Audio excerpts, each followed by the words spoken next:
চূড়ান্ত হয়েছে UEFA champions লিগের রাউন্ড অফ 16-এর বাকি ৮ দল। প্রথম ৮ দল টুর্নামেন্টের লিগ পর্বের পয়েন্ট টেবিলের শীর্ষ দলগুলো। সেখান থেকে শীর্ষ ৮ দল উঠেছিল চ্যাম্পিয়ন্স লিগের শেষ ১৬-তে।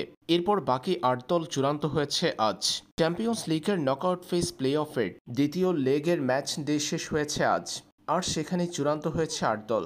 Borussia Dortmund, PSG, PSV, Real Madrid, Feyenoord, Benfica ও বায়ার্ন মিউনিখ উঠেছে চ্যাম্পিয়ন্স লিগের শেষ ১৬-তে। ব্রেস্টকে ২ ম্যাচে পিএসজি পরাজিত করেছে দুবারই। প্রথম ম্যাচে ৩-০ গোলে জয় পেয়েছিল পিএসজি। এরপর দ্বিতীয় ম্যাচে আজ পিএসজি ব্রেস্টের বিপক্ষে জয় পেয়েছে ৭-০ গোলে।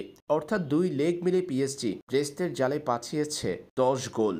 এদিকে বড় ক্লাবগুলোর মধ্যে বরুসিয়া ডর্টমুন্ড, বায়ার্ন মিউনিখও উঠেছে চ্যাম্পিয়ন্স লিগের শেষ ১৬-তে। সেল্টিকের বিপক্ষে ৩-২-এর অগ্রগামিতায় ২ লেগের খেলা শেষে বায়ার্ন চলে গেছে শেষ ১৬-তে। আর বরুসিয়া ডর্টমুন্ড শেষ ১৬-তে উঠেছে ৩-০ গোলের অগ্রগামিতায়।